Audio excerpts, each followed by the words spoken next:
Olá, pessoal! Nós estamos aqui para mais uma aula do livro de Abacuque. Nós daremos continuidade à aula da semana passada, em que o nosso texto principal era Abacuque 2, dos versículos 6 ao versículo 20. A semana passada nós vimos o versículo 6, 7 e 8. Hoje nós veremos os versículos 9, 10 e 11.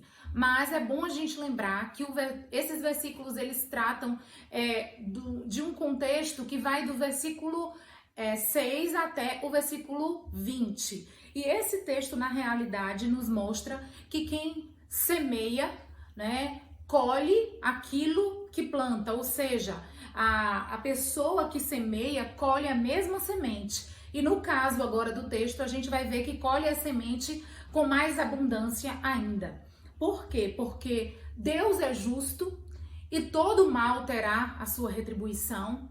Porque nós sabemos que o pecado, muitas vezes, ele pode ser atraente, mas o salário do pecado é morte, é destruição. Sabemos também que os benefícios trazidos, colhidos, as vitórias conquistadas através da maldade, no fim, são grandes perdas, E vimos na aula passada também que esse texto, ele trata da queda da Babilônia, embora a Babilônia não seja mencionada diretamente aqui. Vimos na aula passada que esse texto que nós estamos estudando, ele trata dos 5 ais, que são palavras condenatórias. Ais significam palavras condenatórias, palavras de maldição, que são usadas em algumas partes do Antigo Testamento. Vimos que esse texto ele está relacionado à lei da retaliação que está exposta desde Gênesis em todo o Antigo Testamento. E não pertence ou não pretende, na realidade, ser uma regra de vingança, mas um princípio de justiça do nosso Deus, que é todo justiça, que é todo justo. Então, o mal está sob o juízo de Deus. É isso que nós vimos e vamos dar continuidade agora com o estudo desse segundo ai. Então, os maus, eles podem até triunfar por certo tempo, mas isso é algo temporário, por certo tempo. A sua sentença está determinada. É o que nós vamos ver agora aqui, outra vez no livro de Abacuque. Que esse texto, ele serve também para o encorajamento da nação de Israel, para o encorajamento do povo de Judá, que estava passando por aquela situação que nós já havíamos relatado desde o início do nosso estudo do livro. Não era um povo que estava distante de Deus, era um povo que estava completamente corrompido, era um povo que havia permitido que a lei se afrouxasse, era um povo que estava andando por caminhos completamente paralelos ou distintos do que Deus desejava que eles andassem. Mas era um povo também que receberia a sua disciplina através de uma vara, um instrumento que Deus usaria, um instrumento que para eles poderia ser um instrumento de grande terror naquele momento, mas esta palavra agora, vinda de Abacuque, era uma palavra que trazia para aquele povo um certo encorajamento a respeito da justiça de Deus sobre os maus. Então, existem formas diferentes de classificar esses ais, como nós vimos na aula anterior, que alguns teólogos, eles classificam os ais dizendo que os babilônios, neste momento, eles são taxados de agressores, no primeiro ai, no segundo ai eles são taxados de opressores, no terceiro ai de ímpios, no quarto de beligerantes, no quinto de idólatras. Vimos também que Hernandes Dias Lopes, ele denomina cada ai como um tipo de corrupção sofrida, ou imposta na realidade, imposta pelos babilônios e sofridas pelos povos que os babilônios conquistavam e derrotavam, que seria a corrupção do poder econômico, que nós vimos na aula passada, a corrupção do poder social, a corrupção do poder político, a corrupção do poder moral e o quinto ai, a corrupção do poder espiritual. E aí nós vimos também que podemos resumir esses ais em avareza, injustiça, violência, sedução e idolatria. Mas algo que nós precisamos ter em mente é que Deus não deixa impunes os infratores da sua lei. Agora nós veremos o segundo ai, né, que está no texto de Abacuque 2, de 9 a 11, o qual leremos a seguir. Então, abra sua Bíblia em Abacuque, capítulo 2, né, versículos de 9 a 11.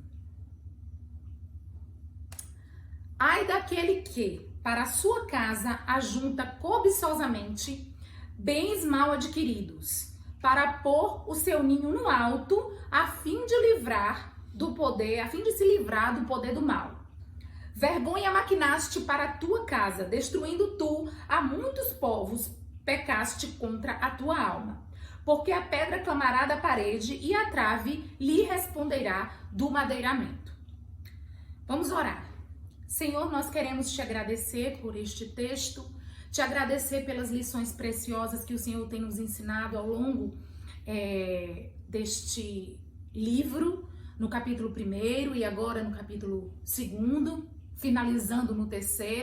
Nós queremos te agradecer desde já, porque a tua palavra é viva, porque a tua palavra nos ensina, ela é alimento para a nossa alma, a tua palavra é luz para o nosso caminhar, e que o Senhor continue lançando luz sobre a nossa vida neste momento e nos ajudando a compreender, a entender aquilo que o Senhor quer falar de maneira pessoal, de maneira individual conosco, fazendo com que nós apliquemos a tua palavra ao nosso coração, Senhor, com que nós apliquemos a tua palavra ao nosso caminhar. Nos ajuda, Deus, a realmente, Pai, entender que esta verdade é a verdade que o Senhor tem nos ensinado, que o Senhor deseja que aprendamos. Em nome de Jesus. Amém.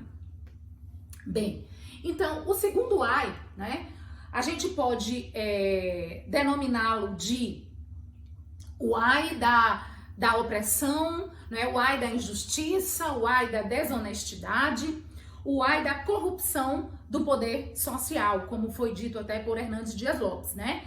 Então, o que o segundo ai ele denuncia, né? O segundo ai ele denuncia a tentativa de uma segurança inviolável à custa dos outros, de povos alcançados, né, de povos derrotados, de povos oprimidos, que é na realidade o que foi na realidade o que fez a Babilônia. Então essa segurança à custa dos outros, ela não ia trazer glória para o povo babilônico, né? Não ia trazer glória, ia trazer vergonha, não ia trazer proteção, ia trazer ruína, ao contrário do que eles pensavam.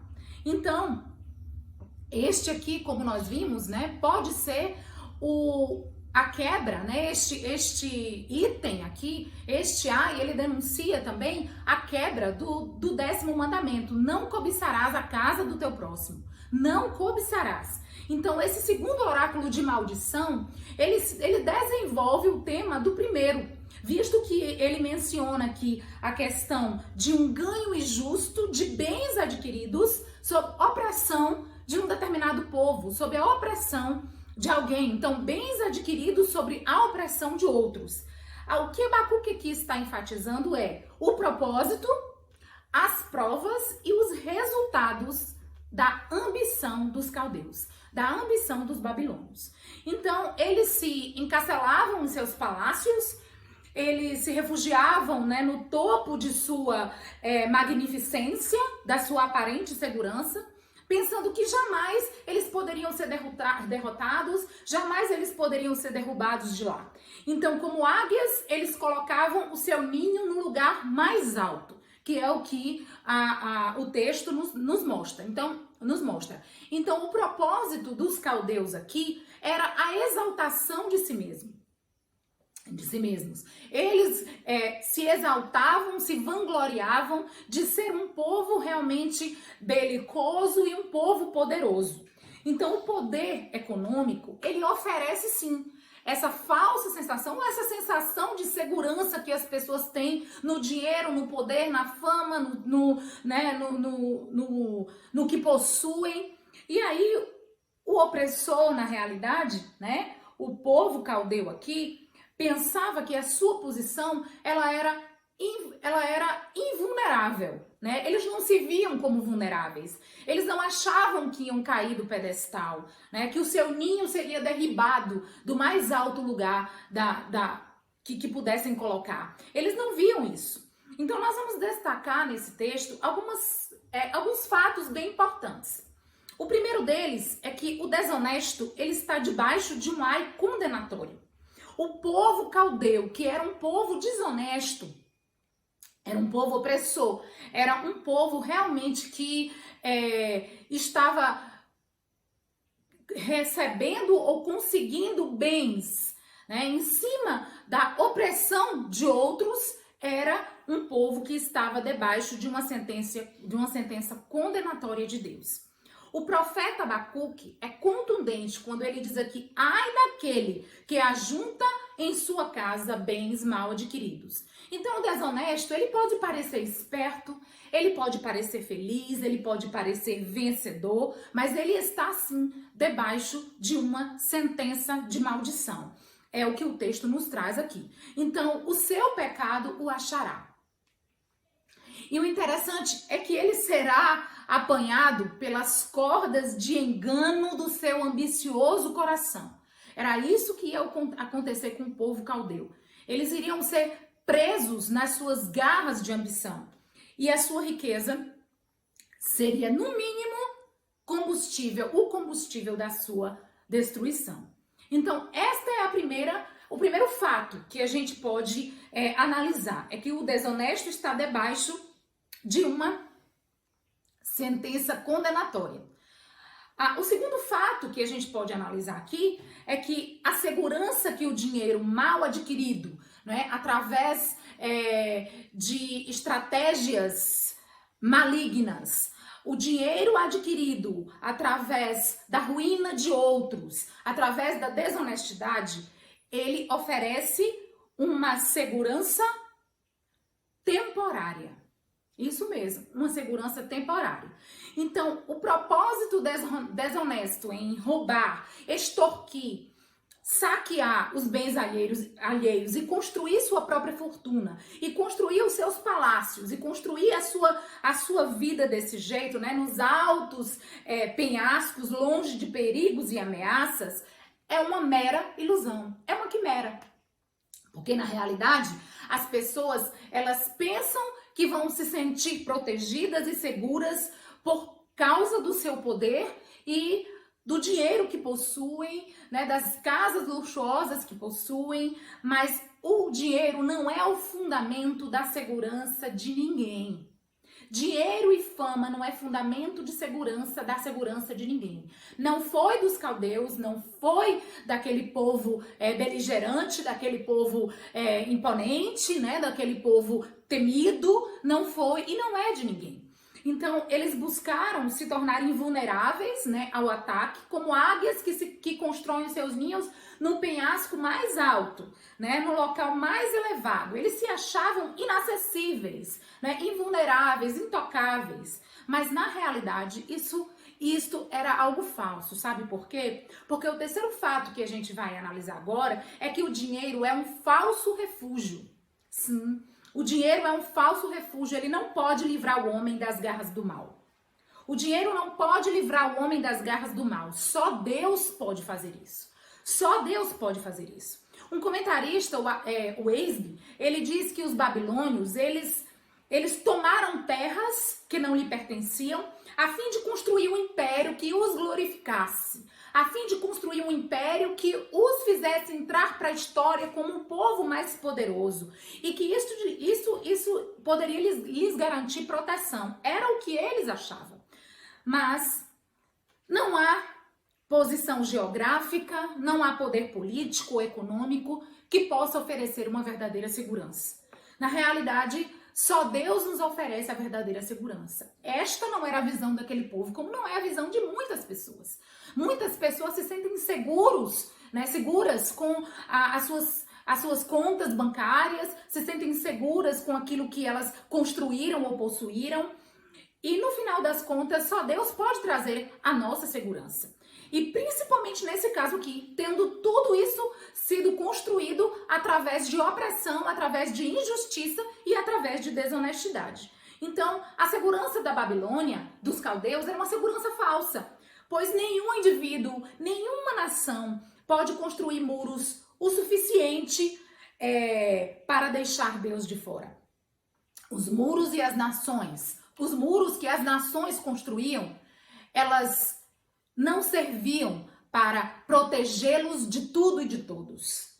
Esta era a visão deles, mas de fato não era bem assim. Alguns comentaristas dizem, né, que provavelmente Abacuque estava se referindo aqui aos jardins suspensos da Babilônia, né, quando fala construir as suas riquezas, colocar num lugar mais alto, né, num lugar intocável. Estava falando dos jardins suspensos, né, que foi uma construção extraordinária, conhecida como uma das 7 maravilhas do mundo antigo, né, quando o Abacuque falou dos bens mal adquiridos e colocados em lugares altos. Alguns comentaristas dizem isso.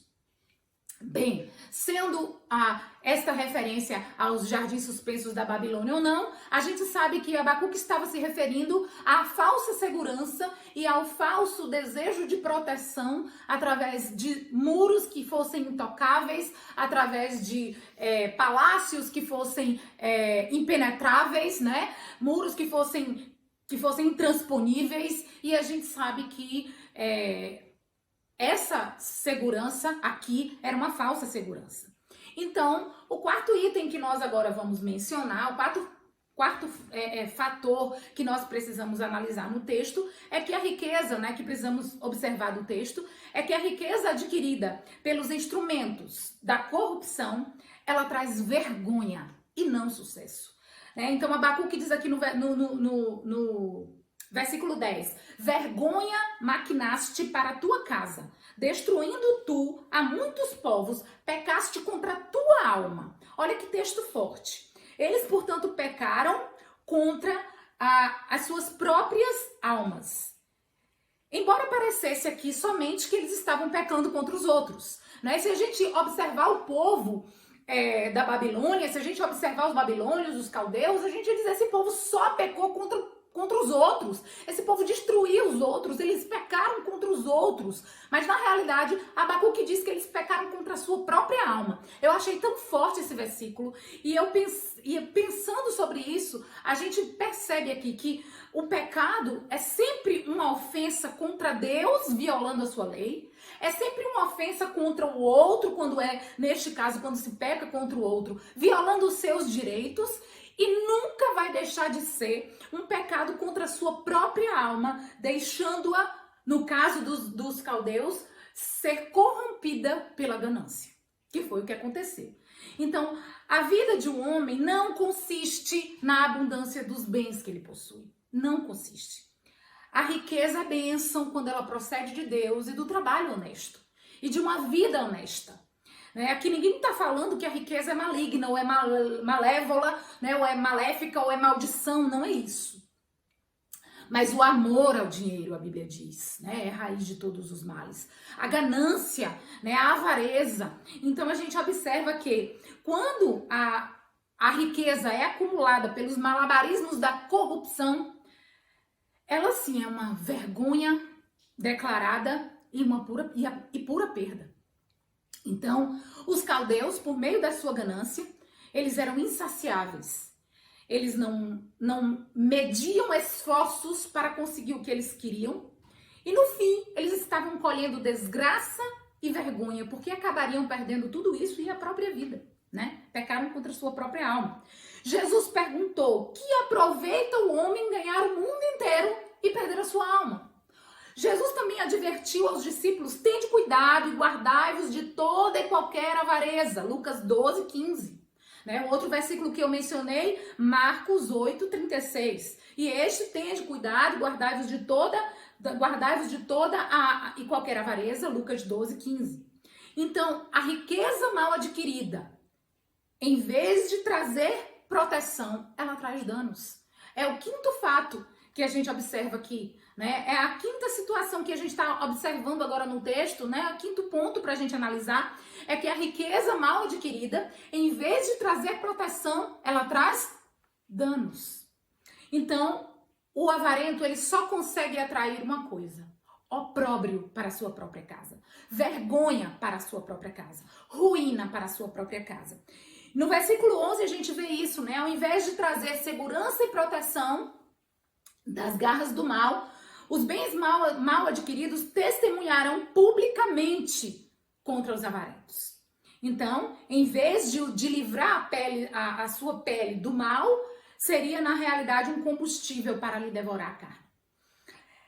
Então, ao destruir os povos, a Babilônia estava destruindo a si mesma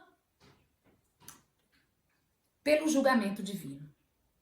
Deus não deixará impune os avarentos e os gananciosos. A casa que construíam com riquezas alheias clamará contra eles. O que isso quer dizer? O império ruiria, o império viria ao chão, o império seria aniquilado. Foi exatamente o que aconteceu. O pecado deles os achou. O pecado deles os achou. Então, as consequências da avareza e da injustiça são exatamente o oposto do que o ganancioso espera. O ganancioso espera glória, o ganancioso espera proteção, o ganancioso espera segurança através dos seus bens mal adquiridos, através das suas ações corruptas, através das suas ações de roubalheiras, né? Através das suas ações de opressão, mas no final das contas, o que ele vai colher é a vergonha e o opróbrio. E aí, não somente a eles, mas a sua própria casa. Da mesma maneira que o pecado e a cobiça de Acã o destruiu e destruiu a sua própria casa, né? Também, né, o fato de acumular riqueza ilícita certamente destruiria os caldeus e a sua própria casa. Então, o avarento só consegue atrair vergonha, opróbrio sobre a sua própria casa. A gente pode também observar o caso, né, da situação de Aitofel, que era o conselheiro de Davi, né, um grande conselheiro, um dos principais conselheiros, o principal conselheiro de Davi. O que foi que Aitofel fez, né? Aitofel foi atrás de aconselhar na ocasião daquela situação com Absalão, né, o seu filho de Davi, naquela cisão ali, naquela situação de um contra o outro, do filho contra o pai. Ele, ao invés de permanecer, né, como conselheiro do rei Davi, ele foi, através da sua ganância, com objetivos de lucros pessoais, conselhar Absalão. Quando Davi procura um lugar mais limpo, né, Aitofel não está atrás de conselhar, ou está lá aconselhando Absalão, que estava querendo destruir Davi. E aí a gente observa que quando Aitofel soube que o seu conselho seria desprezado, né, ele foi para sua cidade natal, organizou a sua casa e se enforcou. O que foi que Aitofel ele conseguiu? Ele atraiu para si o opróbrio sobre ele e a sua família. A troco de quê? De ganância, do mesmo jeito de Acã. Então, do mesmo modo, né, de modo semelhante, o rei da Babilônia trouxe o opróbrio para si mesmo e para sua casa. O rei pouco entendia, assim como muitos de nós pouco entendemos que pelo caminho da cobiça estamos pecando contra a nossa própria alma. Pelo caminho da cobiça o homem peca contra a sua própria alma. Então o rei havia pensado que estava assegurado, que preservaria sua casa, que preservaria o seu reino, mas estava atraindo sobre si vergonha, destruição, ruína, morte. O enriquecimento ilícito é um pecado que não ficará sem gemido. Que o Senhor nos abençoe, que o Senhor aplique essa palavra em nosso coração, que nós possamos realmente atentar para um texto que é tão claro como este. Então, nós terminamos aqui o segundo ai da série de 5 ais do livro de Abacuque, capítulo 2, versículos de 6 a 20. Que o Senhor nos abençoe.